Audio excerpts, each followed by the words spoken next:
Hello, and welcome to the Brad Beldon Show, your go-to podcast for all things roofing, the latest buzz in San Antonio, local politics, and just about anything else under the sun.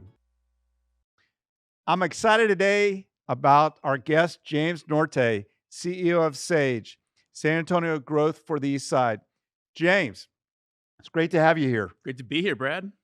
James, can you describe your educational path starting from Big 12 powerhouse, Baylor University, I like that. and then to Harvard Law School, and then to top icing on the cake, you graduated from UT Austin? Something like that's exactly right, man. I appreciate you. I got to first pay due respect to say it's an honor to be on this podcast, Brad. It's great to be here. I appreciate the opportunity to kind of share my story. And I'll get into my education in a little bit, Brad. But for me, I'd be remiss if I didn't say that it always starts at the beginning with my parents.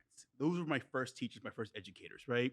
Long story short, won't bore you with the details, but my parents are immigrants from Ghana and West Africa, and they came to this country for the same reason anyone comes to this country: better quality of life and economic opportunity. And so I won't go into too many details, but because they're immigrants, they didn't have all of the social or financial capital that perhaps other families do. But what they did have is the ability to provide for a nurturing home.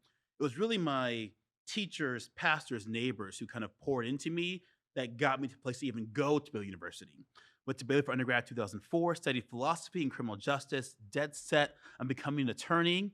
Went straight through to Harvard Law and learned quite a bit about how the world works. But more importantly, as you alluded to, Brad, my final term in academia was going to the business school at University of Texas, home of the Longhorns, and that launched my career into what I do now. So grateful for that journey, but excited to talk about the work Sage does. So would you say that launched your philosophy on community development at UT? Yeah, it's a mix. Here's what I'll say. At Baylor, what I learned is to treat people as people with integrity and to have an individual connection. That sense of people of personal value, regardless of station in life. Not to put down on my law school. Look, I love the fact that I was able to go to a great law school. When you drop the H-bomb, it carries authority. But to be honest with you, Brad, I felt as if I was just a number and a tuition check. I didn't have that same sense of interpersonal connection that I had at Baylor, right? And then at UT, it was very much a sense of, look, what we're doing is literally changing the world. And so I was able to kind of plug back into the whole sense of giving back for impact, the way my parents kind of inculcated in me. And so that kind of launched what I do now. So you talked about the H bomb. I just got to touch on it, but Yeah, they've got the biggest endowment. right. How come that with NIL money, Yeah. y'all aren't building a powerhouse at Harvard to Because Harvard thinks compete in the Harvard thinks against they're the too good, SEC and the right? Big Ten? They should. But the reality is, though, what the NIL system has done is it's allowed a little bit of balancing the playing field. And so I'm a huge fan of college sports. Always root for either my Baylor Bears or Longhorns. And honestly, I don't think the Ivy League can keep up. They have kind of narrowed out their scope in terms of academia, but when it comes, with the exception of maybe basketball, I'll give the Ivy League credit for college basketball is pretty good. It is very good, Yeah. but you got to admit though, NIL's definitely changed. Yeah. It's even hard to be a fan because, I mean, look, you just recruited a kid out of Kentucky, That's right. right? And he only comes here because his coach leaves, Yeah. right? So, or comes here, I mean, goes to Baylor. I shouldn't say comes here. So, Austin is a unique town. Yeah. And I know you were an urban planner Yep. and advocate in Austin. Everybody wants to move to Austin. Yeah. Why did you decide to move to San Antonio to take over Good Sage? question. So good. So here's what I'll share about Austin. I got to Austin in 2004, and it was right before Austin kind of became the city everyone wanted to go. Austin has traditionally been home of the Longhorns, home of the Texas State Capitol, kind of sleepy but hip, cool, artsy town. And once the secret got out, everyone and their mom came to Austin. And I hate to say it, but to me, Austin's lost some of that edge. It's lost some of that cool factor. And part of the reason why ties back to your question about urban planning. Particularly, I was involved in the east side of Austin, somewhat similar to the east side of San Antonio, in that you have a community, traditionally minority, historically African American, now majority Latino, where because of all sorts of inequities, whether it be um, racial discrimination from government that dictated the type of utilities you would get, or from the private sector, redlining who can get capital. Black people were forced in parts of East Austin, and then, despite having a lower quality of life, found a way to be resilient and build something up, built up kind of the soul of the town. And over time, as Austin became more attractive, downtown was too expensive, so people wanted to move close to downtown, but not in town. That meant going east. Going east, there wasn't a lot of preparation for infrastructure, transportation. There is no infrastructure on this. Exactly right. We have Not preparation. I mean, it doesn't exist. None, right? No east-west connectivity. We have two parking lots, I-35 and Mopac. You may have heard of them. Yeah. But because when you do that, we don't plan for a loop system. We don't plan for any type of connectivity. You get log jams, and it lowers the quality of life. And so part of the reason why I made this move is because I saw an opportunity to take what I've learned serving on the City of Austin Planning Commission, serving in the arts community with Austin, and make sure that San Antonio, which is probably about 5-7 years from that same fate, doesn't go in that direction. So I graduated UT in '86. Yep. And I was born in '86. and so when you went on the other side of 35, Yeah, it goes back to what you were talking about. The only thing that was over there was a cemetery, that's right. right? Or trouble. And trouble, and you were told don't go over there. It's That's too right. dangerous. That's right. And it's a shame too. But you hit on it, and the fact that despite everything thrown against them, everybody on the east side was resilient, and they still succeeded. That's exactly right. Right. Yeah. And I remember that in college, everybody was on a limited budget. We went to Popeyes, and it was the only one was on the east side. There you go. Right. And so in spite of all the obstacles that exist on the east side, and including the fact that there's zero infrastructure, they still succeeded. And I find that just fascinating. And I hope Austin can continue that way. But and my daughter lives on the east side. Yeah. She loves it over there. And the amount of new properties being built there it's just incredible. It's astronomical. Yeah. And it's I wish San Antonio was growing like that. But you left Austin, you came to Sage. And I'm sure that when you walked in the door, there were some unique challenges. Oh, yeah. And things that you didn't expect. And what did you do to strategize to tackle those challenges? As I told you when we met, I had never heard of Sage. Right. And to me, that's a challenge in itself, is that I grew up here. How come I didn't know about Sage? Right. Let me level set, because Sage has been around for over 25 years. But to your point, never heard of it. It stands for San Antonio for Growth on the East Side. And at its core, it was founded as an economic development organization. The goal was, when people think of San Antonio, they think of the Alamo, our military assets, the Spurs, the Riverwalk, which are great and wonderful, incredible assets. But no one talks about the East Side. And similar to East Well, they Austin, talk about the east side, but only the failures. that's of right. the east All side. the negative perceptions, Right. all of the failures to use the language. But it's because that is a character kind of foisted on, but doesn't really capture what's happening there. And the community of residents who already lived on the east side, whether it be pastors, neighborhood organizations, business leaders, they knew there was so much more in terms of the history of what was done, whether it be parts of the historic Chitlin circuit, whether it be the arts community, whether it be political activism. There's all sorts of history that's not shared. And so what our goal is at Sage is to capture and promote the culture of vitality, that sense of soul the East Side has always had, but also promote economic development such that anyone, whether East Side San Antonio is your home, your domicile, or hey, a destination, it is a place where you have a community of opportunity, where everyone can work and live and worship and play. That's what we're looking for. That is the gold standard. Can't it be both? You know what? That's exactly right. That's exactly right. That's what we're aiming for. Not a either or, but a both and. Yeah. And I mean, we'll talk about it at some point. Yeah. But I think that, with the arena being over there, there was the potential for it to grow even more. Right. and that hasn't happened. That's right. Actually, we can talk about it right Sure. now.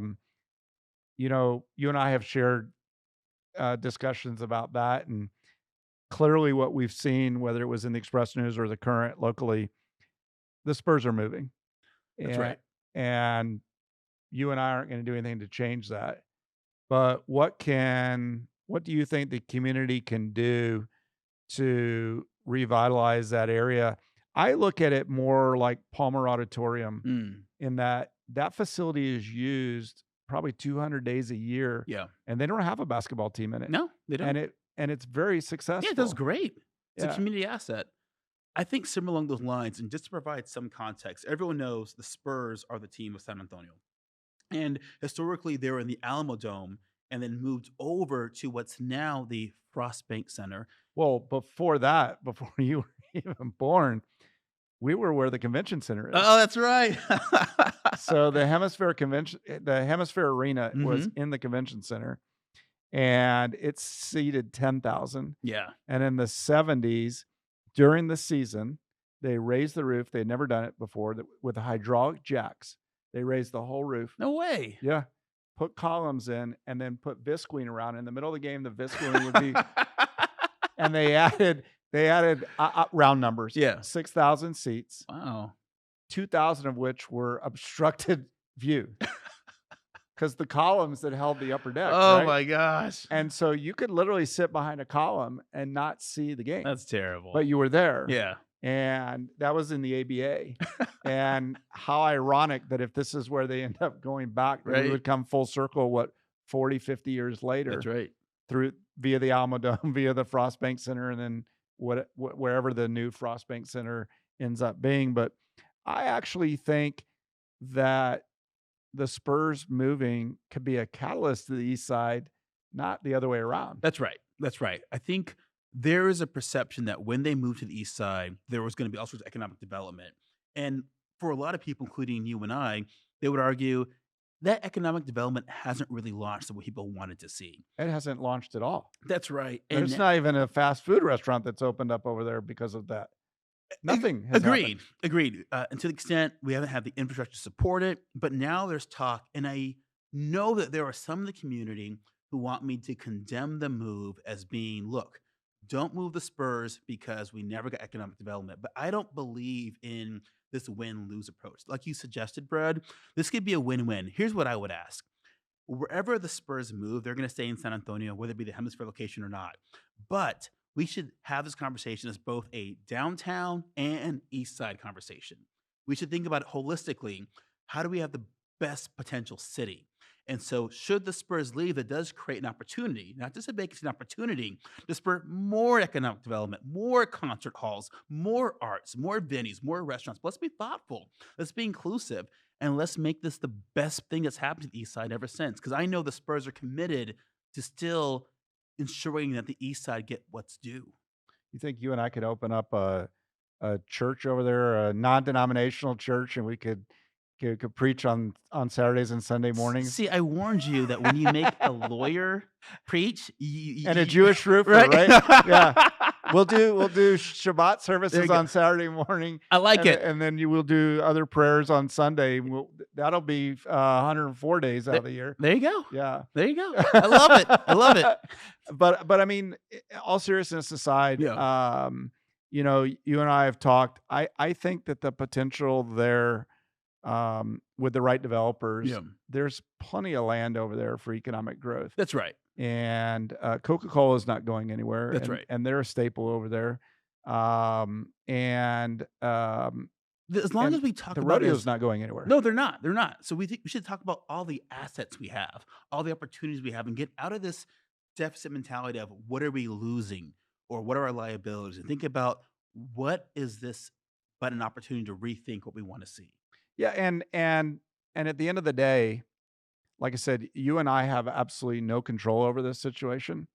But what we have control over is working together in our community. That's right. To take the situation and find the good in the situation. That's right. And not dwell on the bad, because at the end of the day, yes, it will take the voters to approve this, but the economic impact of the Spurs, wherever they are in San Antonio, is so significant that not doing it is detrimental to our city, Absolutely. right? Absolutely. So we got to find a win-win, and I think that win-win exists, and hopefully we can work with Jalen and come up with some great ideas on how to really find some sort of development that makes sense. Um, it is a large area It is. It around it. is. And it's not just the city. You referenced Councilmember Jalen McKee Rodriguez, but also working with the county, Commissioner Yeah. Tommy Calvert, and the private sector as well as the government sector as well, getting the community involved and having a all hands in approach. But let's be thoughtful, let's be inclusive, let's think long term. And if you look at Palmer, I don't know the size of Palmer, but I'm guessing it's 8,000, 10,000. We don't need venues. That venue to serve that purpose other than the rodeo Right. to compete at whatever the Alamo Dome has, the new Frost Bank Center, whatever that's located. We need venues for 6,000 to 8,000 That's right. seat entertainers, right? That's right. It doesn't have to be a full house. Because for some venues, for some events, you kind of want to create a more intimate feeling. Right, yeah. And so when you're in a bubble that can seat far more than that, but you have 10,000 empty seats, it doesn't feel It doesn't good. feel It doesn't good. look Yeah. good. But I have a question for you, Brad, because one part of this conversation that doesn't always get talked about is what do you do with some of the empty stadiums? And so along the lines of how do you reanimate them? Like the Alamo Dome. I love going to the Alamo Bowl that Valero puts on. I love the fact that it's right there on the east side. But there are some who are concerned that, well, not enough has been done with the Alamo Dome. So what's going to happen with the former Frost Bank Center? Do you have any thoughts on how we can use these former stadiums to kind of keep them animated? Well, I mean, we're investing heavily in the Alamo Dome. We have the 2025 Final Four coming. That's right. The economic impact on that alone is massive.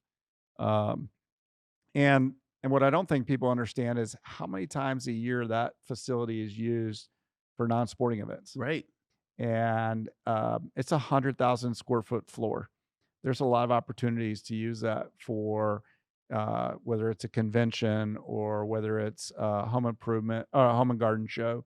There's a lot of uses for that, just the ground. Right. And the egress to the Alamo Dome is pretty damn good. It is. It is. I mean, Yeah. to the extent there's lots of connectivity issues on the east side with the Alamo Dome, you can get from north, south, east, west, downtown pretty easily. I mean, granted, the 281 interchange and the exit right there at Durango or Chavez. That tells you how long I've lived here. That I still call it Durango. Wasn't built to handle that kind of 70,000 people. Right. But VIA has done a really good job with their bus system. Yeah. And so, I mean, it's a great tool. Hard to believe how old it is. Yeah. But it works well, and it works well with the convention center. You can walk to the convention center, so it can be a great overflow for a bigger convention as well. That's right. That's Yeah. right. Speaking of VIA, they are about to launch 2 new lines for advanced rapid transit, a green line that runs north to south and a silver line that runs east to west. I am really excited about the potential of moving mass numbers of people, but I've got to be honest with you, Brad. I know there's concerns about if we're going to make this investment, how well will it be used? We don't want a whole bunch of empty buses. Do you have any thoughts on most people? I'll just say myself, I'm used to driving from point A to point B because it's convenient, it's efficient, and I don't have to worry about waiting for times. The promise of advanced rapid transit is you are supposed to be able to wait no more than 10 minutes and know exactly where you're going, and it's all connected on an app. And so, yeah, what are your thoughts on advanced rapid transit, what VIA wants to do? I love the idea. When I travel, Yeah, I mean, I use the transit in those big towns, Chicago, New York. yeah, Dallas DART system is pretty damn good. yeah, I think we have a long way to go Sure. to make that work. I mean, part of the problem is if you just look at the VIA location in Stone Oak, that parking garage sits empty. And it's a shame right. because so many people live on the north side but don't want to ride the bus. Yeah, And I don't understand that. If you're going downtown and you got to pay for parking, and maybe it's the freedom that we all enjoy so much Sure. with having a vehicle. I'm out and about all day long. Be difficult for me to take mass transit. right. But if you went downtown and worked downtown and you went to work and you came home, to me that's a no-brainer. Sure. But Yeah. but it doesn't work. And so I think society as a whole, just, we want to have flexibility. We want to have our own cars, and Right. maybe 10 years from now, it'll be adopted by our kids. But I don't see it being adopted as quickly as I'd like to see. I think it's, like I say, I use it in all the cities that I go to that have Right. it. Speaking of kids, Susan and I have 4. I know you and Congratulations. That is Sophia awesome, man. have We have one. James the third. Yep. Baby James. Sweet So- baby James. So clearly you work 100 hours a week. How in the world do you even have time for that energy with him? It's a good question I ask myself every day, Brad. The truth of it is, I was fortunate to have a father who modeled well for me. My father is not perfect by no stretch of the imagination, but one thing he did do well is he always made time for my brothers and myself, whether it be every Saturday going over to local Chuck E. Cheese's or going to rollerblade back in the 90s or going to go learn ping pong or playing sports. But he was intentional about spending quality time. And the reality is, as impressive as my degrees could be or the work I've accomplished, nothing is more impressive than raising my son. Like, that is my magnum opus. That is the greatest thing I have ever done because I am building a life with him. I am inculcating values. And he's 3 right now. So he's at the age of, how can I put this? You're past the 2-year-old with a runny nose stage. Yeah, but this is worse. This is now the terrible 3s, and it's like a dictator. It's a dictator who doesn't understand the consequences of his actions. And it's, at the same time, it's teaching me patience. It's teaching me how to meet his energy and redirect it because he's pushing boundaries. He's wanting to be curious. And how do I foster that sense of ambition, curiosity, being willing to take risk without neutering that sense? I want to nurture and shape it. And that's the challenge. You've done this 4 times. What advice do you got? Well, I had 3 daughters, so I can tell you that you're lucky with 1 son, because the drama with 3 daughters is over the top. I still remember one of our daughters taking her door off because she kept slamming it. And finally, I just went upstairs with a screwdriver and a hammer, took the door off the hinges, took it into the garage, and the look on her face was priceless. And she hasn't changed, so that had no impact on her whatsoever. She still doesn't care what I say. She doesn't care what anybody says about her. She loves being who she is. Yeah. And that's what's great about kids, Yeah. right? They're very resilient. And, Yeah. and you want your kid to grow up in something better than you had. That's And right. I assume that part of your involvement with Sage is fostering economic growth on the east side and creating an area to where when James III grows up, that he won't have the same struggles that others had. That's right. And so how do you balance the Sage strategies and maintaining the east side character and all the things, the people who don't want that growth over there Right. versus the people who do want the growth over there? Because to me, you're fighting an uphill battle Yeah. every single day. Yeah. So it starts with just being very clear on the mission. We promote our cultural vitality and economic development. And then you have to prioritize, what do you stand for? What are you going to do? When you're in the nonprofit world, there are all sorts of people who will dangle money at you if you do X, Y, and Z. And to be candid, I do think our nonprofit suffered a little bit from mission creep because that's where the money was. And when you're not clear in what you will or will not do, you don't stand up for anything. And so the 3 priorities we've identified are: continue to support small business, continuing to preserve or promote our cultural identity, and then guiding growth. To your question, though, Brad, there are some people who don't want to see any more growth. They don't want to see any more development. And I would argue what they're really afraid of is not development, but displacement. Because development's going to happen one way or the other. And I saw it in East Austin. When you don't plan for growth, when you decide that you're going to oppose every single development, what happens is development happens regardless, and you're left out the conversation. Our goal is to be on the front end. Imagine, what is the community we want to see? What resources, grocery stores, healthcare districts, sports arenas do we want to see? And then work in partnership, not antagonistic, but in partnership with our community assets, with the city, with the private sector, to imagine what can be and how do we make it a reality. and then get buy-in to have that development without displacement by guiding growth. We want to see more business on our commercial corridors like New Braunfels and Houston Street and Commerce Street, and we want to protect our historic neighborhoods. And you do that by planning ahead, not waiting and hoping that if I stick my nose in the ground and be a citizen against virtually everything, growth is inevitable. It's how we grow. So you hit on a couple of key things. I try. So in your 10-year tenure in Austin, you Yeah. clearly dealt with some of the initiatives Yeah. and economic initiatives, whether you agree with them or didn't agree. How will you use those lessons learned? Because as we started the topic today, we talked about what happened on the east side of Austin. That's right. How will you take that and learn and get buy-in? Because I think the mission creep is indeed a real thing. Yes. And when they dangle that money and they say they want this, but you don't get the money unless you do this, if you do that too many times, you do lose focus of your mission. That's right. But you need funding to carry on. That's right. So how did Austin help you learn how to take those initiatives and balance that?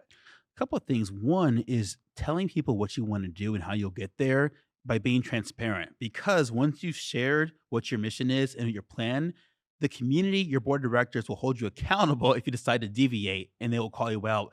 Accountability is one of those core values that is a dime a dozen to say, but is really hard to do unless you build it in. You have to build. I build in a team of senior leaders who keep me accountable. I have a board of directors that keep me accountable. And I'm very transparent with what I want to do with the community so that they can keep me accountable. I want to listen and learn about what they want to see. And when I deviate, they will definitely call me out on it. I think one of the lessons I learned was I served on the board of a nonprofit called Six Square in Austin. Stands for the 6 square miles of East Austin, where residents of color were forced to live.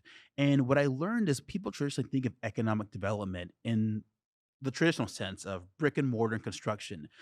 But what I learned is that you can leverage artists and historians as well as part of economic development. By telling the story of the people who have been there, you promote new growth and you preserve the culture. It doesn't have to be an either or. It can be a both and. Because when people see themselves reflected in murals, in significant markers, in sculptures that communicate the sense of place, developers don't like risk either. They will cater to a product that reflects the community that's there because it's been communicated as much. And they want to get the buy-in of the local community so they can have their projects approved. It's a win-win mentality. Do you think projects like the Arboretum play into that, where it's not your typical development, Yeah. but that it will bring people to that part of town? I'm not familiar with the Arboretum. You mean the one Arboretum in Austin? No, the Arboretum and over at the old Riverside. What was the golf course? The old over by Brooks Brooks. Tell me more City about it. Base. I'm not as familiar. So can't remember the name of the golf course, Yeah. although my daughter played there every week. But they're converting it to an arboretum Okay. and a big park. Huh. And Brooks City Base owns it and will operate it. And so it's not your traditional economic development, but if you build a big park, one would think that development will occur around that. Brad, I love this. I'm embarrassed that this is the first time I'm hearing about this, but that's exactly right. What a great way to think through how do we preserve green space and use this as a launching point for more development to serve the community that wants a place to play and recreate, but also could use more stores, could use more retail opportunities and generate jobs. It's a win-win. Yeah, and ironically, our daughter played there almost weekly through high school. 3 or 4 years after it closes and you walk through there and it's not a golf course, Yeah. you start to appreciate the trees. That's right. And you don't see that on the golf course because you don't want to be in the trees, Right. right? You're looking down the fairway. Right. And to me, the potential for economic growth around the Arboretum is significant. I think Brooks it's gonna be a home run for Brooks, but I look at other tracks on the east side that I think could bring the same value. And when you develop it, it doesn't necessarily have to be buildings, That's right. right? That's right. They will come, That's right. right? If you build an attraction that draws people to that area of town. That's exactly right. And you want to have a reason for people to want to live there or to visit. And you're thinking through both demographics. And so you're right, that it doesn't have to necessarily be buildings, but you also want to see job centers. I think right now, there's a concern that a lot of our job centers are at the core in downtown. And so then everyone is driving there in the morning and driving back, which creates traffic congestion. As we build out, wouldn't it be great if we had commercial corridors and job centers all over the city? North, south, east, west. But we have to get ahead of us and think through what are the opportunities to have an entirely new commercial district downtown such that not everyone has to drive downtown. Well, and then your mass transit gets you to those as well. Exactly. I mean, it's a win-win, right? Exactly. You know, part of what I've pushed for years is getting internet access Yeah. and Wi-Fi to the east side and to the south side, and just having that available almost in itself levels the playing It's field. a game changer. Yeah, In 2024, you can have your own business with just a cell phone. If you have Wi-Fi access, yeah, that's all you need. I yeah. mean, I couldn't imagine my parents when they came here in the 70s and 80s couldn't imagine being able to do what they can do now with just their phones. It's incredible. Yeah, my first computer was an Apple IIe. Yeah, Nice. and I wish I still had it today. It's probably worth a lot of money. But the technology that's in my iPhone Yeah. today is so much more powerful. You know, you're carrying a computer in your pocket, That's right. right? That's right. And the fact that not everybody has access to the internet, to me, is really a problem. That's right. I can't solve the problem, Right. but certainly if we put enough heads together, we can figure that out. That's exactly right, Brad. I think one of the things we've talked about is just the way our fair city spends its money. There's a question of are we always getting the bang for a buck, and being able to be transparent about how much money are we spending, what are we getting out. Investing in fiber optics throughout all of our city, particularly on the east side, that's a game changer where you can see it costs this much money to lay out the fiber network, but in terms of the output of new job centers, new businesses, new connectivity, faster connectivity, it's a win-win. I'm curious though. I'm going to put you on the spot. We've had a conversation about what workforce looks like in San Antonio. I want to know what are your thoughts in terms of how do we make sure that we're hitting our goals of being an attractive city, but making sure that we're leveraging our taxpayer dollars appropriately. Well, you know my position on I that. do. Look, at the end of the day, as much as we want to be like Austin and Dallas, Yeah. we're not, Yeah. right? And but we can be a city that others want to emulate. And that if we take the resources that we have here and train them, Right. you can earn a six-figure income in the construction world working on a roof, Yeah. right? Yeah. That's incredible. Yeah. And you can make a six-figure income being a plumber, an electrician, a mechanical contractor. You do not have to go to college to be successful. That's true. And our schools today still teach kids, unlike when I was at Lee High School in the 80s, we don't teach them the trades anymore, right? And I think that Northside and Northeast are trying that again. Mm. I think Northeast has, I'm not knocking either one. Northeast, I think their program is pretty spot on. Don't get me wrong, they got a long way to go. Right. But when our oldest graduated in 2013 from Churchill, there was something like 800 kids in her class, and somebody made the comment that 300 kids start work tomorrow or something like that. And I'm like, what are you talking about? And like, they can't afford to go to college. They don't want to go to college. Mhm. They're going to work. What are they going to do? They're going to work in fast food restaurants or retail. And there's no career path for a good percentage of our kids that don't have the option or school's just not what makes them tick, right? Right. They're not wired that way. Doesn't mean that they can't contribute very well and they can't make a fortune. Right. And so I think that we need to go back and look at what we did successfully in the 70s and the 80s and create those trades and train our kids on those trades that work so well for our community. Yeah. Right. Texas is growing. I heard a number earlier today at 10%. I mean, very few states, Yeah. Texas, Georgia, and Florida Yeah. are the fastest growing, I believe, states. And why? they're all business friendly That's right. government. And in spite of the fact that we may not agree with our own city council, Sure. at the state level, they get their hands out of the weeds and they let business run. You're right, Brad. But let me push you because a lot of that growth, some would argue, is going to Dallas, Houston, and Austin. And when the powers that be talk about, oh, why aren't businesses coming to San Antonio? What I hear them say is, well, your education, your workforce isn't at the skill level we need them to be. Why is that the case? Or do you buy that? Or what would you do differently in terms of? Well, I buy that to an extent. Okay. But I mean, you look at Boeing, Yeah. Standard Aero. I mean, those are some very, very difficult occupations here, Absolutely. highly trained. So, and at the port, all Mhm. those aeronautical companies that are coming into town, Mm-hmm. very high level education. You've got the military here that's got, I don't know how many employees in the military. We have a lot going for us. But I do think the education side of it needs to be tweaked. Yeah. And I mean, the other side of the education is the charter schools Yeah. and how they're playing into the typical role, right? Yeah. So let's District A. Sure. You know, I don't care if it's Sure. Alma Heights, Northside, Northeast, Southside, whatever it is. District A does not have the same revenue coming in today that they had 10 years ago for a number of reasons, Right. right? Population growth could be going outside of that area. The voucher program, there's a lot of reasons that the school districts are hurting. Aged facilities.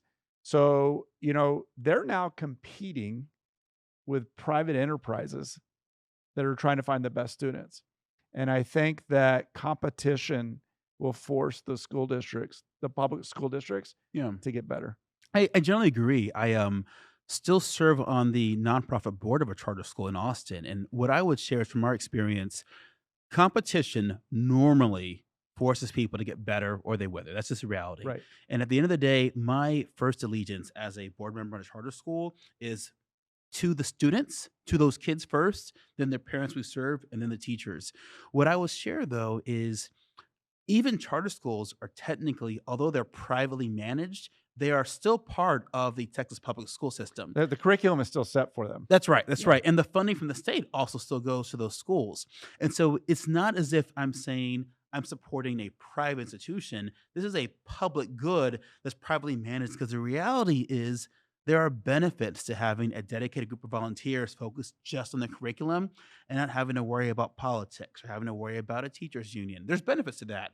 But at the end of the day, it may not be for everyone. So this gives more choice, more options. If you want your child to go to a charter school, you can. If you want your child to go to traditional school, you can, but you should be able to choose. And so that's why I'm a big proponent, because when people have choices, they tend to want to expect better services. That creates everyone to raise the level field. And I think it makes a better outcome for all students. So I would argue Yeah. that charter schools will also help with your economic growth plans. I would hope so. Yeah. Because people can live anywhere with a charter school, That's right. right? You don't have to live in the district anymore. That's right. So, I mean, look at Monte Vista. Monte Vista's, the prices in Monte Vista are going up because nobody wanted to be in the SASD school district for their kids. Right. But now with charter school, they want to live in that area of town. That's right. And the benefit is now we're starting to see the independent school districts start to shift their traditional service area restrictions to expand. And so now you have this really unnecessary restriction in terms of which students go to which school. And because of this charter competition, they're now forced to say, if we don't update our policies to be more flexible, to accept more students, we're going to wither and die. Right. Yeah. And I think that at the end, it's going to help all of us. That's right. Yeah. That's right. Generally speaking, I think more choice tends to have all boats risen by a better tide. I think a better tide, all tides allow for all boats to rise. And I think that's why I always, when in doubt, more options are usually better than fewer options. So I know you're big on education, Yes. and I know that you like to read a lot. I'm a nerd. You told me that you read 48 Laws of Power by Robert Good Greene. memory. How has that influenced your trajectory? Because I'm not a reader. Yeah. I probably read including Audible, 10 books since I got out of college in 86. I'm just not a reader. I would challenge. That's not how I learn. Sure. I hear you. And what I would say is you are a reader. What I know about you, Brad, you read people pretty well. You have a really good political and business scope. The legacy your family has built with this business is pretty incredible. So maybe reading traditional text isn't your preferred method of learning, but I would argue you're a pretty impressive reader yourself. But to your point, yes, Robert Greene's book, 48 Laws of Power, is probably one of my top 5 core resources. My favorite law is Law 34, which is be royal in your own fashion, act like a king to be treated like a king. Look at me, Brad. Was that what your dad told you growing up? No, in fact, honestly, but the story though, the foundation resonates because if you were to just look at me, I am a dark-skinned black guy, heavier set, and one might think, well, I don't know what impression to make, but wherever I go, I always act like I have self-respect and it carries on how I portray myself. What I've learned is people will treat you the way you treat yourself. And if you approach anything with the mentality of I can do this or I can learn to do this and I have the capacity to figure it out, people respect that. But if you have your shoulders hunched, if you tend to not articulate well, if you believe in this self-doubting talk that you don't deserve better, you won't get better. People will pick up on that, will treat you that way. And so I don't know if you've read the Audible book, 48 Laws of Power, but I would highly encourage it, Brad. I think you'd love it. You don't know me. I probably own 50 Audible books, and I've probably gotten through about 7 minutes on half of them. You don't like them when you drive? Are you on phone calls or you podcast? Or I'm an ESPN nerd. Okay, fair enough. Probably, and you know what? It's the same thing every hour, right? So I hop in, and it's still, nothing's changed an hour later. But I'm in a family Grex, called Sports, and so it's you got to stay up to par, right? Right. And we actually, one of my daughters, I applied to be a member of our Sports Grex, and I'm like, you can't be a member of it. She said, sure, Dad. I watched Quarterback on Netflix. And so one of my nephews started asking her a bunch of questions, and lo and behold, she was answering them. And so she gives us a hard time. That's funny. So I got to stay ahead of her. Fair enough. But you started your journey. Your parents, obviously, education was important to your parents. Right. You started your journey at Baylor. I assume your parents didn't go to college? They did. My dad went to UT. After they immigrated here? Yeah. So we went on a student visa. And then my mom, she was a nurse. She got her visa on a work visa. And she actually went to University of Phoenix. And she did it after I was in high school and she got her college degree. So they didn't take the traditional route, but they found a way. And I would say that's pretty cool. It is pretty cool. Again, choices and options reflect what you need for your family. But actually, my journey started not in Waco at Baylor, but in Dallas. I was born in Dallas, lived there for 8 years. Then my family moved to El Paso, Texas, lived there for 7 years, graduated from high school, and then moved to the Austin area.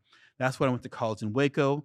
After 3 years at Cambridge, continued as a lawyer in Austin for 6 years, then moved to Houston, where I lived there for 6 years. Finally, Brad, I saw the promised land. I made it to San Antonio. But I share that story because I have so much appreciation for the great state of Texas and all the diversity of our communities. I think being able to live in multiple cities gives me perspective about what kind of differentiates San Antonio, but also what works. And to your point earlier, the fact that we're such a business-friendly economic engine is why we're the envy of the country. At the same time, there are certain things that Austin has done well and Austin has done poorly. Houston has done well and Houston's done poorly. And I think San Antonio is in a prime position to learn from all these major cities because as the 7th largest city, we have a lot of swagger ourselves. So how did that BA degree in philosophy, though, help you? Yeah. I mean, once again, I go back to... Why am I not flipping burgers at Burger King? Is that what you're trying to ask? What? I mean, when you told me that you took this job at Sage, and I'm like, is that a plant? I mean, what are you talking about? Because I mean, clearly you have to be able to read people and understand them. And how has that helped you with that underlying degree before you went to the big H? Yeah, the wonderful part of being a philosophy major is it is a skill set in how to think and how to reason, because we live, unfortunately, in a society where you can get all your news from social media. You get into your bubble, either on Team Red or Team Blue, and There is no middle anymore. Not anymore, right? No, it's really Essentially, sad. if you're in the middle of the lane, you're roadkill now. And what I appreciate is my philosophy background gives me the license to even question my own beliefs. Look, I have all sorts of preferences and biases. I am But we all do. We all do. That's Yeah. right. And there's nothing wrong with them. My only ask is that you question them. You ask the question. So being a philosophy major gave me the skill set to be optimistic, but not gullible, to be skeptical, but not cynical, to ask the question why or why not, and how do we make it better. Now, I knew that I was going to go to law school afterwards. So I had a sense of how am I going to pay for all the student debt? But I would absolutely recommend that if you're not clear on what you want to do, take a philosophy course, because even the process of thinking through how to make a decision is a skill that we can all get better at. Well, and one of the things that my dad taught me, and Susan and I have taught our kids, we're looking for 1% improvement every day. That's right. What did we do right yesterday? That's right. What did we do wrong yesterday? That's beautiful. What are we Brad. going to do today to get better? I love right?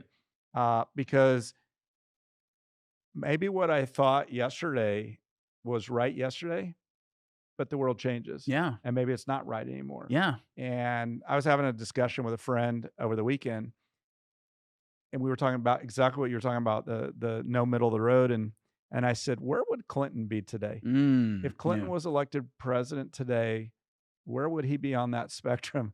And my friend looked at me, he's like, man, I think he'd be in the middle. Yeah. You know, because we've become, our society,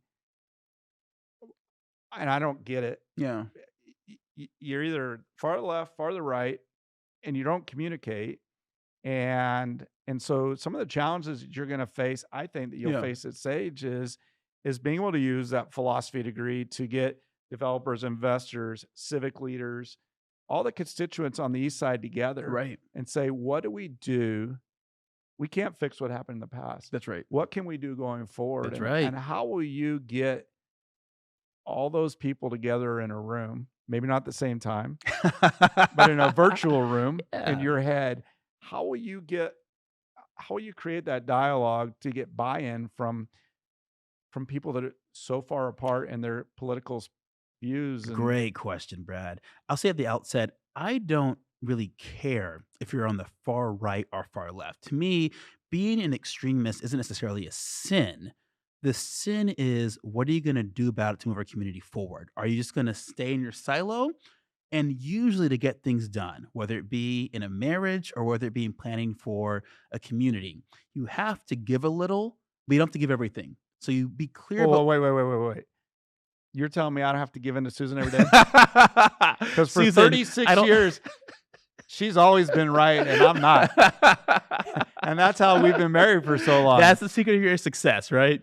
I'm sure it's a lot more nuanced than that, but it's humbling for you to say. But the reality is that you identify what is your vision, what are the things you have to stand for, your core values. And you never compromise on your core values, but you can compromise on your position on items, what you want to see, how do we get there? And to get to a majority, you have to give some to get some trust. And so what I've laid out is not only our priorities, but how do we go about doing it, in what order, whether it be in terms of buying up vacant land and vacant lots, but then showing them, here's how you can benefit from it too. It's not a I win, you lose. This isn't team sports.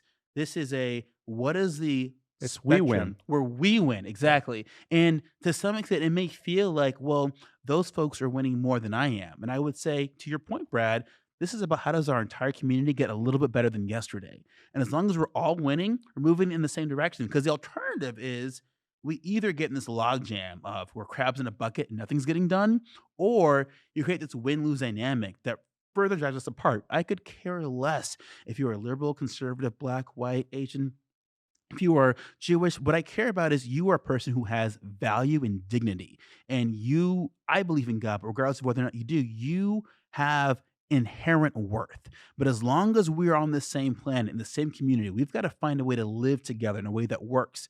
And I don't mind, we may disagree. We don't have to agree on everything. But on the 80% or even 60% that we see eye to eye, why don't we focus and prioritize on those issues? Right. And leave the others as they are. That's right. And one of the things that I've shared with my kids since they were little is I live by one core value, integrity. And if you question my integrity, I'm going to jump over this table and take you down. Because as far as I'm concerned, Yeah. you can make money and you can lose it. Yeah. You could have great health. You can eat well. You could still be stricken with a bad disease that you have no control over. Yeah. The only thing in life that any of us, I believe, Yeah. that we have control over is our integrity. That's right.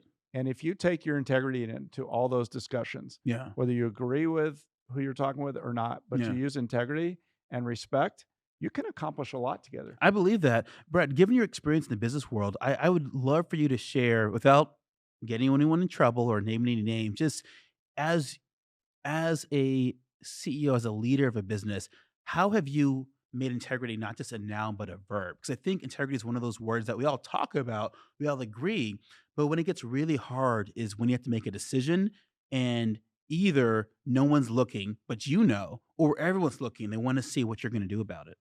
Well, everybody knows in my life knows where I stand on integrity, and when they cross the line, Yeah. I You hold them accountable. yeah. Well, I don't know, hold them count. I get upset Yeah, because that's the only thing I can control, that's right. and I can't control your beliefs.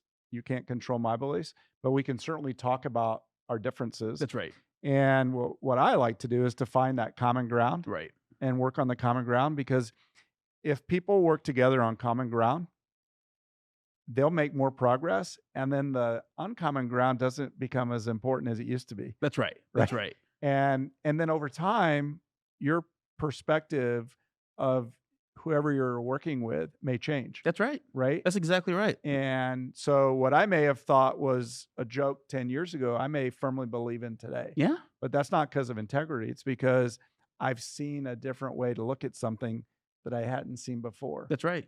And I think going back to what we were talking about earlier, that's what education and that's what getting the Wi-Fi, getting internet connectivity in areas of the community who don't have it, they don't know what's out there. Right. They don't have access to some of the things that the rest of us have access to. That's right. And until that changes, they can't change. Right. So it's us against them all the time. Right. And it should be we. It should be we. Right. Because in a community where they have that same access, now they're able to contribute to the tax base that provides for social service for all of us. Again, it goes back to this win-win theme. So you seem to be winning a lot of awards too. You won the Emerging Leader and the Ascendant Award in Austin, and then you still left. How has that impacted your career and your growth here at Sage? Well, I appreciate you bringing that up. I am very grateful for the recognition that a wonderful nonprofit, Leadership Austin, bestowed the Ascendant Award. And I have to always acknowledge that it's never as if I was this final package, a self-made person who did all these great things. I have to acknowledge that whether it be my faith, my parents, my family, my friends, my community, all of them poured into me to even put me in a position to be recognized. So that's first and foremost.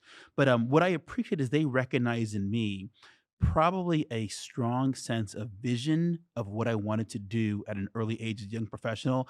And I'm grateful for those experiences because it gave me a sense of agency. A lot of times when someone is fresh out of grad school or even undergrad, there is a sense of optimism, but the reality of, well, what can I do? I'm just one person. I don't know the people that are in power, or I'm not sure how to get this done. And to the extent that I was willing to say, I want to be part of our community solutions. I want to address affordability and transportation. I want to work in partnership with the private sector, with people on the opposite of the aisle, and stoke real relationships that are not just transactional, but are inherently transformational. I think that's what people saw in me, and it's probably why I won that award. The key, though, is not just to have the award sit on a shelf or stop with me. My job, Brad, is how do I take that blessing and pay it forward?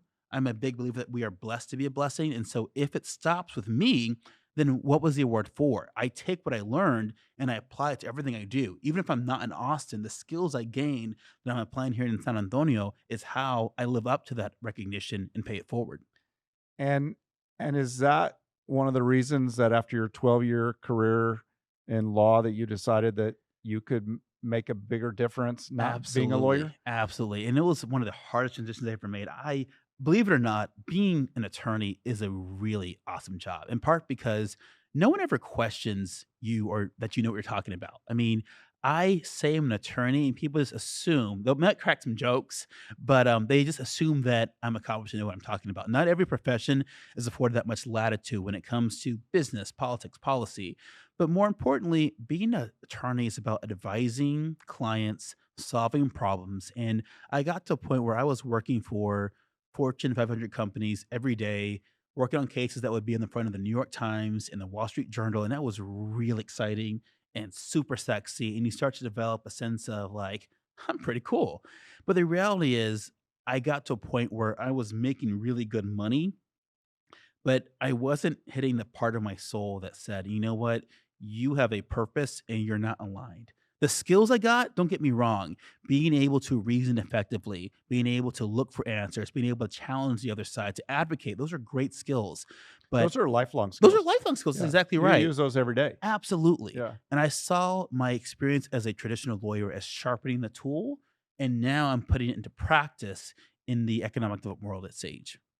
So through this journey that you've had, you also did an internship at the FBI. I did. So- I did. So I'm just trying to figure this Yeah. out. Did they not do background checks? I mean, how in the world did you get inside of the FBI? Oh, that's a good question. That's a great question. Long story short, I knew I wanted to go to law school. I knew I wanted to be a judge, and I very much thought that one way to kind of be somewhat of an agent of justice would be to serve as a future FBI agent. So I got an internship in DC, working through a wonderful. So you were in the Hoover building? I was. I Oh, was in that's Hoover cool. Building, and I got a story for you too. That's a great building. This was in the summer of 2007. At the time, President George W. Bush and Attorney General Alberto Gonzales were in office, and my big boss, the director of the FBI, He's from here. yes, he's from here. That's right. That's exactly right. Was Robert Mueller, Bob Mueller, and we had an all-staff meeting during the summer. And I was this young and naive and didn't care, but I had a lot of courage and testicular fortitude. And so I put my hand up, and he calls on me and asks a question. And essentially, I asked him point blank in front of the entire agency. I mean, we had the entire Hoover building in one auditorium. It looks like to me, Mr. Director, that you're doing a poor job in trying to balance protecting people's civil rights with issuing these national security letters. How do we hit that right balance? And the auditorium goes silent. It goes silent because you don't ask that question out loud, let alone to Robert Mueller, right? And to his point, he gave a very graceful political answer. And what I learned about myself is I'm the type of person who I just can't play nice if I feel like there's an injustice. I have to ask authority. I have to question authority. And it wasn't to be disrespectful. I truly felt like the FBI is an awesome institution that's highly revered, but has a sacred balance between pursuing justice and respecting civil liberties. We can't just have warrantless searches. We can't just do it based on a premonition. There has to be evidence. There has to be a warrant. And so I learned about myself that I've got to be true to who I am, regardless of who's on the other side, regardless of the title you have, because at the end of the day, I stand before myself with integrity. And so I share that story because it taught me a little bit about who I am and what I want to be. I guess that's why it was an internship That's and not a exactly job, right? That's exactly right. I did not get the job offer to come back. I wasn't aware of that. That's a great story. Yeah. For our young individuals who may tune into our YouTube channel and want to affect change in urban development and community renewal, what guidance would you offer young kids who are thinking of following a career path similar to yours? Great question. So one, you have more power than you think you have. It's funny because people assume that City Hall is only for those with money or for big businesses, but no, anybody can go to the fourth floor. Anyone can go. And if you have 3 people with color-coordinated T-shirts, they look like the most powerful army, and council will kind of cower and cater to whatever they say. And so the point is, have a vision of what do you expect from your government. You are part of this community too. You have a say, and you can voice that say. But more importantly, think through about what is it about the city that you love, and then think through what is about your city that drives you nuts that you can't stand. And I would argue that there are other people who can't stand things. Perhaps it's the traffic, perhaps it's the air quality, perhaps it's better parks. The city is only as good as the people who live in there and take action. So as a young person, think about what But wait a minute. The key word there, Yeah. taking action. That's right. That's exactly right. Right. That's exactly right. You can't just bitch and moan. Nope. You got to actually be willing to roll up your sleeves. That's right. That's Yeah. right. And it starts with one person saying, you know what? I want to see something different, connecting with a second person. Those two connect to become four. And that's how anything gets done in the city. Yeah. It's fascinating. Just fascinating. James, a sincere thank you for being our guest today on the Brad Beldon Show and providing really valuable insights into today's challenges with the East Side. Brad, I want to thank you for having me on as a guest. It was a real joy. I could do this all day. Looking forward to the next time. And thank you again for all you've done.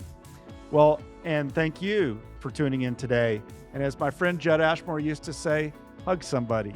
It'll make you feel better.